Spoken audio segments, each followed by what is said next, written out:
Hi, my name is Stephanie. I'm the new VP of Member Relations and also the new host of ALPFA Amplified podcast. And I'm the host of C-Suite, ALPFA New Jersey's podcast, where I'm going to be interviewing C-level executives about like their professional and personal experiences and like what got them to where they are. I've already recorded one episode and it's been nice. I like doing the podcast, and this is your first episode. Yes, it is. Oh, fancy. So tell me what your goal is for this podcast. I think I just want to make a more connection between students and professionals. I feel a lot of office visits or like even events, you just kind of hear them talk to you, and if you're nervous, you don't really get to know them. You don't want to go up and say, hey, my name is this, yada, yada, yada. So I want to try to get some professionals on the podcast and like ask, hey, or like ask the members, like, hey, what do you want to ask these people? What's the things you want to be more interested about? And So you want to ask the students what they want to know? Yeah. Okay. so it's like to make them more a little comfortable. So then like when we go to an office visit, they're like, okay, I already know that answer. I can go more deeper into it, into what you like, into more what they're deeply caring about. Yeah, no, I love that. I feel like there's like a power dynamic too, and you're a college kid versus, you know, a whole adult who's like a C-level executive or something at a company. Yeah. So it's intimidating, and I feel the same way. Like I'm 32, I went to college, I graduated, I was a teacher for 5 years, and I still, with the podcast, the C-Suite podcast, it's intimidating to talk to these professionals. So I hear what you're saying, and I feel like that's similar to what we want to do with our podcast. Is like we want professionals who might be changing careers or not familiar with these spaces. We want to give them access to it so that when they're in these spaces in real life, in person, they can have that sense of like familiarity and like more security in those spaces. I'm just a little confused when you say C-level. Is that like CEO? I love that you asked that because a lot of people don't know what that is. And C-level it's like chief operating officer, chief executive officer. So it's that C title in the beginning of their title, and it stands for chief, and they're the top person. So if you're like the chief of finance, every person in the finance department, they're beneath you or they're like under you. And so they're very official, very like prestigious and very accomplished people. And so that is intimidating for me. You know, I was a teacher and I was hanging out with students from like Patterson and Newark and Jersey City. So I'm like hanging out with these kids, like making TikToks, learning, writing, reading, doing like little kid stuff. And then now, like 3 years later, I'm interviewing like the CEO of like a company. You know what I'm saying? It's like a very big shift. You learn a lot of communication skills with kids sometimes, though. You like a lot of students, I feel, they have such like a wider aspect of things, and they don't limit themselves like how much adults do.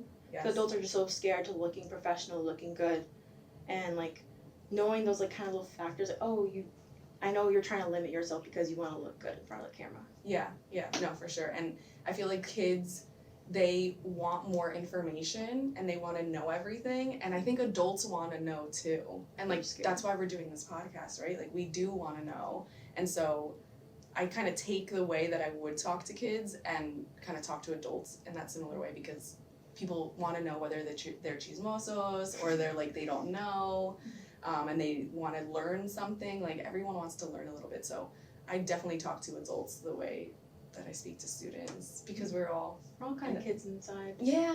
And I feel like now I've seen a lot of like, now that I'm in a part of ALPFA, I've seen a lot of people that try to speak professional, and you can come off curt or rude and passive aggressive, and you don't actually give me the information I need to keep moving forward. So it's a little challenging when you're like, oh, I need to sound adulty, but I'm not like the person's not understanding you even though you're using big words. Yeah, like very jargony, and it's like they use like a lot of common words that it just is like filler words where you're not really saying much, and I don't like that at all. I'm so bad at that. That's what I'm saying, is like when, you know, being a teacher and talking to kids, it's like you really learn to get to the point and be like direct and clear on what you're saying. And so I try to do that with adults as well, and through the podcast, you know, talking to you.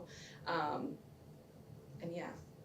like I remember like in the past there was someone that would always say like, whenever I made a mistake, they'd be like, again, you're doing this again. I'm like, you never addressed this to me before. Yeah. So using again to make yourself sound professional makes it, you lose your value when you're speaking to me. Because like, you never brought this to my attention before, and the passive aggressiveness that you give to me makes me not want to listen to you. Yeah. It's just normal. Like, we don't like criticism, of course. No. And people know no one likes criticism. Yeah. But there's a way to address it and bring it into attention instead of being rude. Yeah, no, I 100% agree. And I feel like one way that I deal with criticism is specifically when I'm giving it, I try to lead with a compliment, which again is something that I learned as a teacher. Always compliment, like, hey, you are so good at A, B, and C. You're killing it. I want to see more of A, B, and C. Even if they're not really actually good at A, B, and C, just speaking that confidence into them. Like, so if they feel like, you know, for example, I'm not good at public speaking, right? But if you tell someone you are good at public speaking, they're like, oh, I'm good.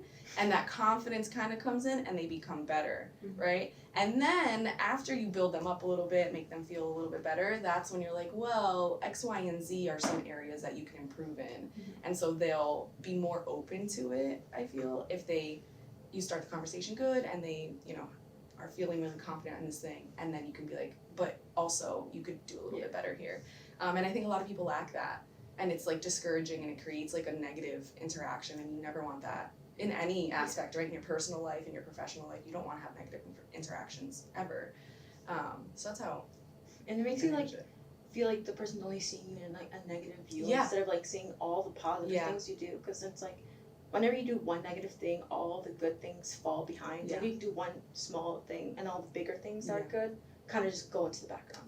Yeah. That's why I feel like jobs or like companies should really do, there's a lot of like your supervisor telling you and giving you feedback and reviews, but I feel like they should do more of like the opposite of like the people that are like below them telling people how the manager is doing, like a lot of reporting back. Like I don't see a lot of people doing that, and that's something that I want to see, because people need to know, especially if there's like 5 people saying that the supervisor is doing what we're saying, right? They're only focusing on the negative. They need to know that, because if all of us are having this same negative experience, you need to stop doing that, because then people are going to quit, and it's very expensive when people quit because you have to hire someone new and retrain them. So it's like, I don't know, I feel like I want to see more of that. Is like, that's one way for me is to solve it, is to have maybe like entry level people reporting on how well like the supervisor is doing. But I feel like in that same thought, people are gonna be scared to talk to the to their supervisors, because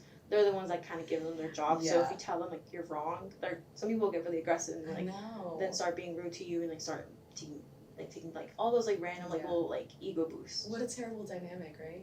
I hate that. It shouldn't be like that. I feel like in the same breath that we want a supervisor to tell, like, what's the word that I'm looking for? Like reportees, like what's that word? Like people beneath them. Like their employees, like a supervisor telling what are the people below them?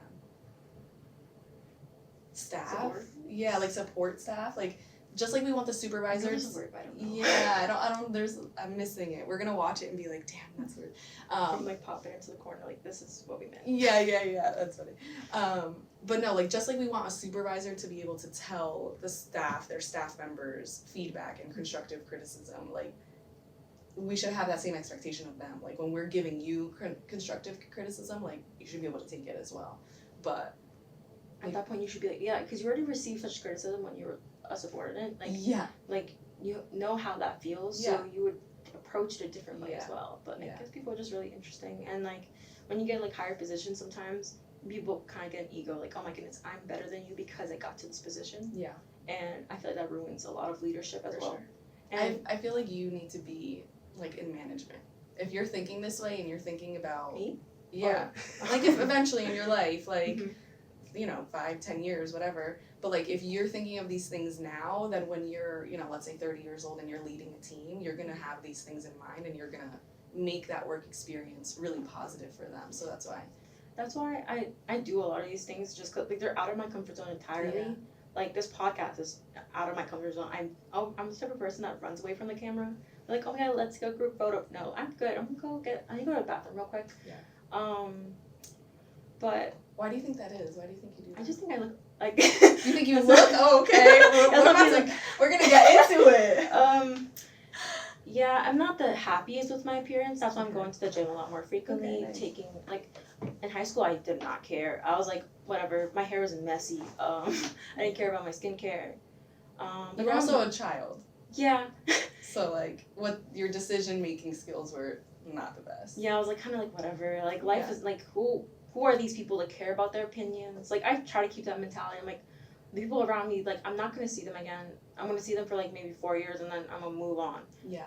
But I feel like it's just like a lot of my own like I'm also like the youngest child in my family, so and my like older siblings are very loud. So I always kind of hid in the background because like they would always speak above me. Yeah.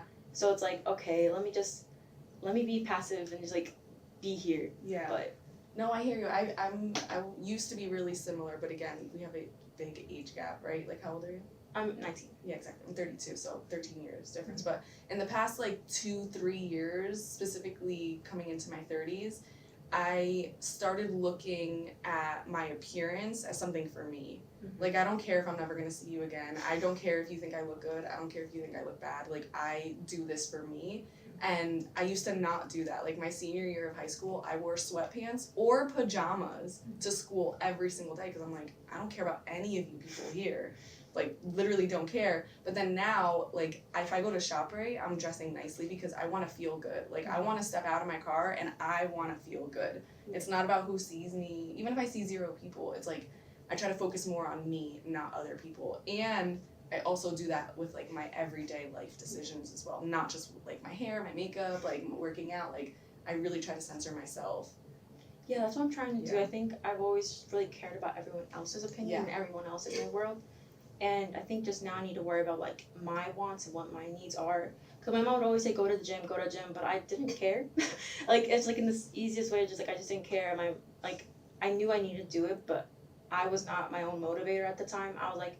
I didn't take discipline. I didn't care what my own self said at times, but now I'm like doing it because I want to feel more healthy. I just don't.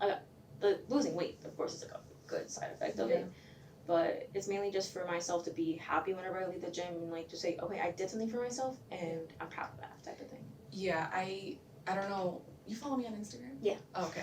So you probably know this fact, but I lost 30 pounds in the past year, and Look at you. Yeah, exactly. But it's the reason why I lost like the weight is because I was tired of like feeling bad. You know what I'm saying? Like I was tired of eating like McDonald's and like You're feeling gross afterwards. yeah, and like you don't like a year and a half ago when I first started really working out, I would eat McDonald's and I wouldn't feel bad at all. Like you don't realize it because it's your norm. Your baseline is so low and you're eating McDonald's and then you're eating Taco Bell and then you're having pizza and then you're having like empanadas and like you're eating all this bad, fried, terrible food. So you just like feel like crap constantly. And it wasn't until I started, going to the gym, eating healthier, dressing nicer, where it's like your baseline kind of goes up. So then now, if I eat McDonald's, I'm like, oh my God, like I feel disgusting. And like, you really notice what it does to your skin. Like, you're 19, so you don't drink, right? But if you, well, yeah, it's illegal, girl. You can't No, I know. The people around me, I'm like, my mom's like, oh, you can drink at home. I'm like, no, I'm good. That's just not something my dad doesn't drink. I don't see the value of drinking, in my opinion. Like, I'd rather spend it on boba or ice cream. I'm happy about that.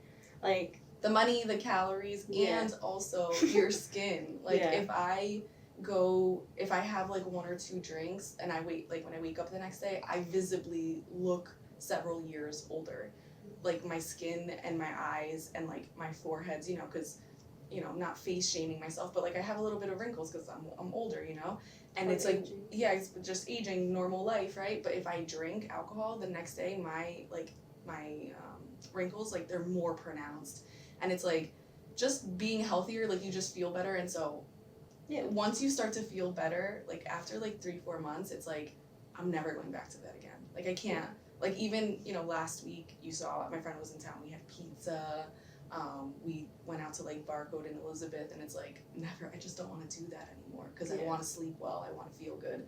But that's how Gen Z is. You guys are all about like feeling good and doing the right thing. Yeah. Which is good for you guys. Our generation is like a little late to it. Like we're kind of new to that scene. I think I did take that into like consideration. Like our gen, like we're like everyone else telling you to get better. Yeah. But I feel like there's like that one video. I'm like, you don't trust yourself when you keep telling yourself you're gonna go do this, you're gonna go do that. Like if you keep telling yourself that and you don't do it, you don't have trust in your own self. So why would someone else trust you? Yeah.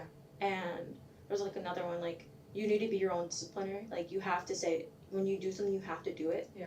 So it's like that's what I've been doing to myself. Like you told yourself you're gonna do it, so go to that damn gym. Like you're doing it for yourself. You're not doing it for approval. You're not getting like. You're not doing it for someone else to say, oh my god, you did such a good job. You did it because you wanted to do it. Yeah. I look at the gym like there's no option. Like I'm going every Monday, Wednesday, and Friday. Mm-hmm. There's no conversation. Like it's fun. And even if I don't want to go, if I wake up and I'm tired, let's say I slept bad, I don't care. I'm going. Like it's not up for discussion. No one asked if I wanted to go. I'm going to the gym. I have things to do. So yeah, literally, and like it's for myself, like you're saying. So. Yeah, I love that. And I think that, again, that like bleeds into your other life as well because once you get good at doing that, doing things that you don't want to do or forcing yourself to do the right thing even if you don't really want to do it, it's like with my own podcast, you know, because I have Chick Lit, the book review podcast, it's like I don't care if I don't want to read, I'm going to read. I don't care if I don't want to record, I have to record. You know, it's just being disciplined. It's not about motivation, it's about discipline and you get better at that and it goes into every aspect and every aspect of your life also continues to elevate, just like in the gym, you know? And waiting for motivation, it's like you're losing all this time you could have gotten, and motivation doesn't even last that long. It lasts for like a tiny period of time. Yeah. And then what do you do after motivation? Nothing, because you're like, I lost that drive to do something. You have your own drive to do things. Yeah. And I also feel like people especially because I went to college and I graduated college and like I did that. It's been a couple years now and I kind of forgot that I do have discipline. Like I had discipline. I accomplished something huge, you know. I was a special education teacher and I have that degree and it's like you forget that and so through the gym I'm reminding myself like no, I do have discipline and I can do hard things and I'm going to do great things because I have and I am and I'm going to continue to do it and it's like that practice. And I think the gym is a great way to teach yourself that and show yourself that. It's like I also this like I was a terrible public speaker. Like presentations, voice shaking, I was all over the place. I don't even know what I was saying half the time.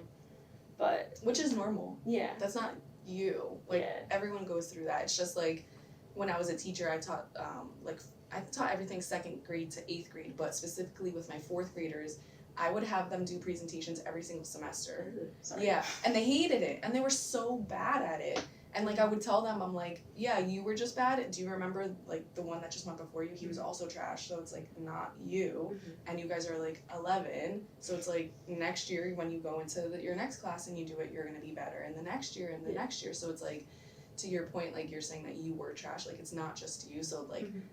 Don't be mad at yourself for being bad. I'm not mad. No. I think it's more like I know I need to put practice in. So it's like even though it's not in my comfort zone to keep doing this, I'm gonna still do it. Yeah. Like there's times I'm like, am I doing the right thing? But it's for my own self at the end of the day. It's like I'm doing this so I can grow as a person. Because if I stay in the same spot I was before, I'm not gonna change. I'm gonna stay the same. I 100% agree. I do the same thing. Like making sure that you're taking yourself out of your comfort zone because literally just yesterday someone at ALPFA New Jersey, they asked me to be the moderator for the Pride panel, like the virtual Pride panel, and I'm like, oh my god, like first of all I'm super comfortable in front of this camera and this mic right now because we can edit it. If I curse, if I say something inappropriate, I don't care, I'll just send you a message and be like, hey, don't forget to delete that. But when I'm like they want me to be live in front of a panel, I'm not used to that, and my jerk reaction was to say no. So instead what I said was, can I have some time to think about it? Because I have to say yes, because I am so uncomfortable with doing it, and it is volunteer based, you know, it's not like they're paying me and they're expecting me to put on this grand show. It's like it's volunteer based, the stakes are low, I know a few people that are on the panel, so I'll be more comfortable, but it's like you always have to put yourself in those like uncomfortable situations so that I can practice and get better, and then the next time that someone wants me to be on a panel, I'll have already that experience and probably messed up so much and learned so much from that experience that the second time that I do it, I'm gonna be even more confident and better at it. So I love that you're doing that, and I feel like I wish I knew that when I was 19 years old. I did not know that at all. Yeah, I feel like also just a part of me being a commuter, I feel like I need to overcompensate because everyone that's dorming, they can just make friends in their dorm and then they can go to parties late at night and like do those extra things that I'm not really allowed to because Hispanic parents are not gonna let you do a lot of things. They're not gonna let you travel to like to go to a random event or like stay until 10 or like not even 10, like 12, 1 just to go to a party. Like they're not gonna let you do that. They're not gonna be comfortable with that. And I understand that. Yeah. So I overcompensate that by doing a lot of things on campus and like being a part of things that are part of my culture and stuff. I love that. Good for you. Because I like did the opposite. My mom never let me, like literally my freshman year of high school, I was grounded for 10 different things for a month for each. So like each offense, I was grounded for a month. So the entire year, September was one thing, October was one thing, November, like literally the entire year, my freshman year, I was grounded. And I know it's because of her fear. Like she, you know, I am half white, that's where Schwippert comes from. And growing up in America, my sister, who's older than me, her dad is Colombian. So my sister's 100% Colombian. So she is like more Colombian, even though I don't believe in like labeling less or more. I don't believe in that. But the point is that my sister was more in the culture, and so she didn't go out, like you're saying. She didn't go out. She listened to my mom. She respected my mom. Whereas me, I was like, what? You don't want me to go to the mall? Why? Why can't I go to the mall? Because to me that's nothing, but like to my mom, it was all fear-based. She didn't want me to go to the mall because what guys are going to be there? What like predators are going to be there? What money are you spending? And who's giving you that money? Me? I have to give you money? So it's like I learned all throughout my high school that my mom was very scared about me growing up. So when it was time for me to go to college, I dormed. I dormed at William Patterson, which is like a half hour away from my house. I didn't need to dorm. But I'm like, oh, you want me to be in a cage? Okay, I'm going to go move out and I'm going to go dorm in William Patterson and I'm going to do whatever I want and you have no say in it. And it's like, I kind of wish I didn't do that. I kind of wish that I listened to my mom because that it's all a protection and keeping you safe. And I like made so many mistakes. Like I had a lot of negative experiences that I wish I didn't have. And so you are listening to your parents and they're not letting you out and you're like, oh, okay. So not okay. I for sure. You're mad about I'm like I understand where they're coming from, but it's still frustrating. Like that I have to always listen to like I see it as like, oh, it's an event.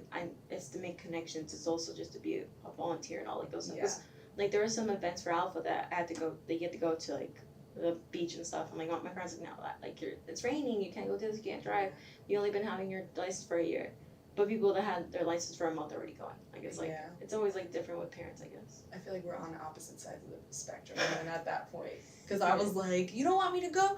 Ah, like I'm like going, like you can't tell me anything. And then you're like, okay, I can't drive, sorry. Mad about it as well. But I'm just grateful, I think, also, because like when I was younger, we really didn't have a lot of access to things. They just immigrated here. So like they have a whole different world of how things were in Ecuador. And like, so I was like, yeah, I'm gonna listen to my parents because they're doing the best that they can for us, and like they're doing what they know is best. Yeah. Because I know my mom, she sometimes can be a little interesting about how she behaves, but then to think how her parents treated her when she was younger, she has grown so much from them, and she's always trying to become better and like listen to me, like, and also just the language barrier for us, like it's interesting because she always says like, oh, I don't understand your English, I don't understand, I only know Spanish, I only understand like 30% of what you're saying, and then when I do speak in Spanish, like, oh, what? Like, she still doesn't understand, so I'm like, okay, my Spanish is just terrible.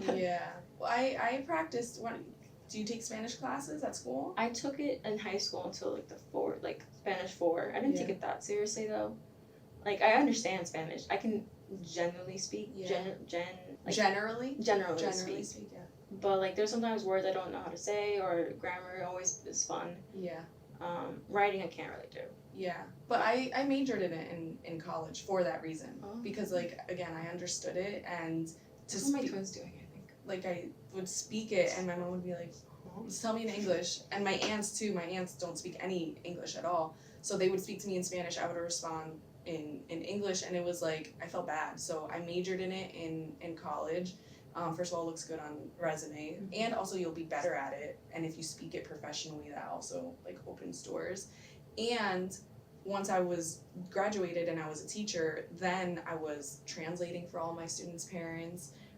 If I had to call and talk to them, I'd be like, oh, my mom only speaks Spanish. I'm like, yo también, yo le hablo en español, no me molesta. Mm-hmm. So it's like, I think that it's beneficial. And I also took tutoring classes like 2 years ago too, because if you take like a test in Spanish to like place you, there's 6 levels I of got the Spanish. bilingual stamp.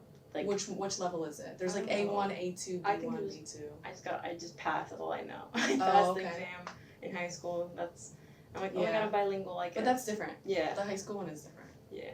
Because like I took it and I'm in the 5th level. I did not complete the 5th level, but I'm in it. So that's like fluent. Like you can have a conversation. I'm fine. But if I have to give a presentation, like doing this podcast in Spanish, I can do cry. it. But it would be like, I would cry. people would be like, there's a better way to say that. There's a better way to say that. You know, they would understand it and it'd be fine. But it's like, you also sound like you're in 5th grade. So it's like, just practice is all I'm saying. Like you can do it. Like you take classes in school. There's like tutoring.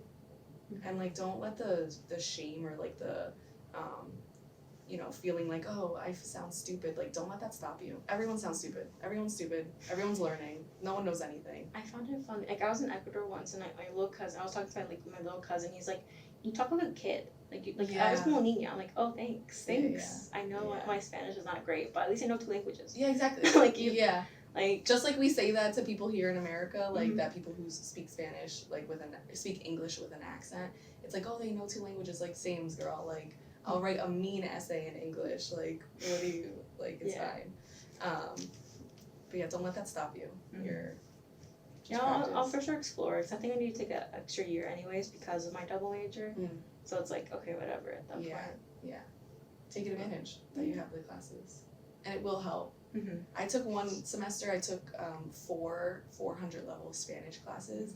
I cried the entire semester, and like in my classes, everyone was native speakers. Like they didn't even speak English. They're just doing it just to get the diploma. Yeah, exactly. So for them, it was like an 8th grade literature class. But for me, I was like, what did I just read? Like I have no. But it was really helpful. Is the point? Like. It was terrible. I cried a lot, but it was really helpful because by the end of it, my family was like, "Whoa, your Spanish has gotten a lot better in the past like 3 months." I'm like, I'll contemplate it, I guess. Yeah.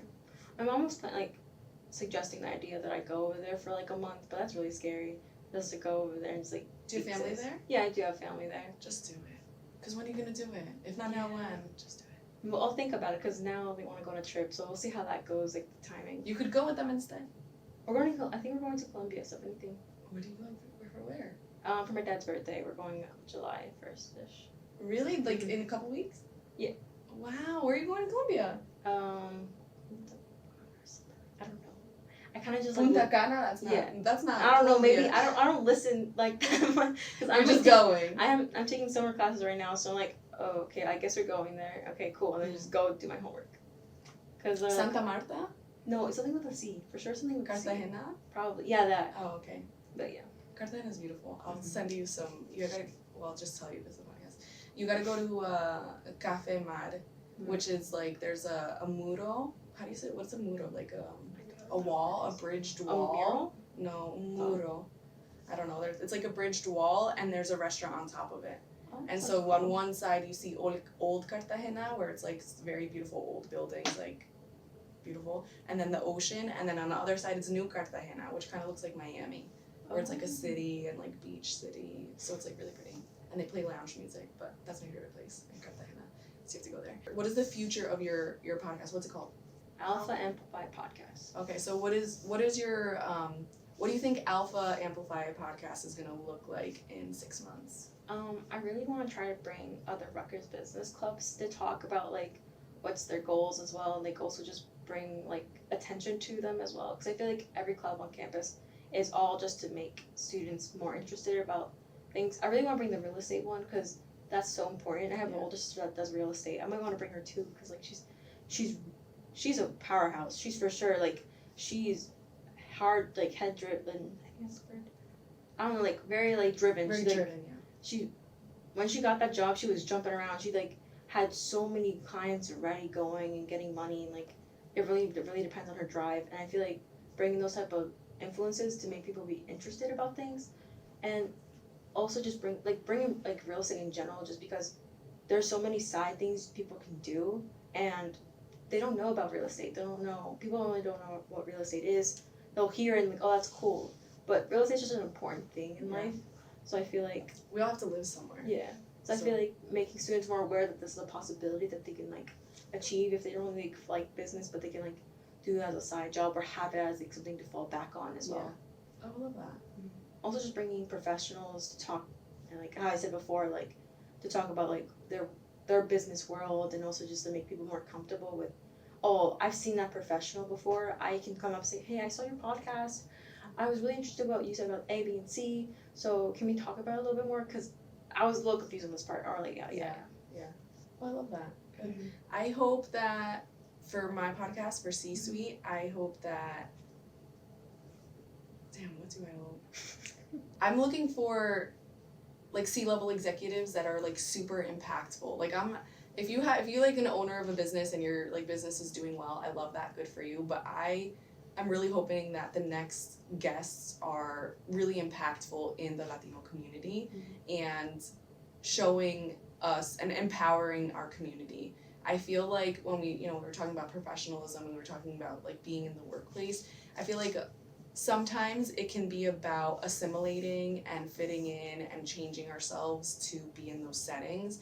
And I kind of hope that my podcast, the guests on the podcast, I hope that they're more about us leaning into our culture and bringing that as an asset to companies. So that's what I'm hoping for, is like that lens and accomplishing that in our our podcast. And I feel like a lot of like people get really uncomfortable in like new surroundings, so they kind of just fit into a mold everyone else is. Yeah. But and like you have to bring that diversity. You have to bring your own self. You have to show that like this is me and this is my values and such. Yeah, and I obviously think that the Latino culture has that, and so I want to focus on that, and I want us as a whole to do that more often in professional settings and our personal lives too, is to just be in our culture and use it as the advantage that it is. So yeah, that's what I hope for our podcast too. That's great. Yeah, we'll see how it goes. It's gonna be great. I'm really excited to see it. I'm always like looking on your Instagram, like, oh my goodness, look at her doing this and that. I'm so annoying on Instagram. It's cool. You're like, you can see your little world, like where you're going. I see you traveling all the time. Like, oh okay, look at you. Yeah. Thanks for having me on. Thanks for having the amazing. Thank you for coming. This for sure was very informal and like it just felt really comfortable. I feel like it was a good like starting episode. Yeah, I think so. And for us, I want all of our conversations in our C-Suite podcast, I want it to be like this. I want us to talk about important things and be very thoughtful, but in a comfortable setting as well. Because it doesn't need to be stuffy. We don't need to be uncomfortable. We don't need to be jargony. We can just be ourselves. So that's something that I hope to accomplish as well. And like, I just hate podcasts that are very interviewy. Like it's like I'm giving you questions and then that's it, and you respond and then we go to the next question. It's like, okay, cool. It needs to be a conversation. It's not fun to watch as much because you're like, okay, they're just I'm watching an interview, not people talking and like developing on each other's ideas and such. Yeah. Thank you so much for coming. It was such a great conversation, and thank you guys for coming to watch. And I hope you guys watch the next one. Bye bye.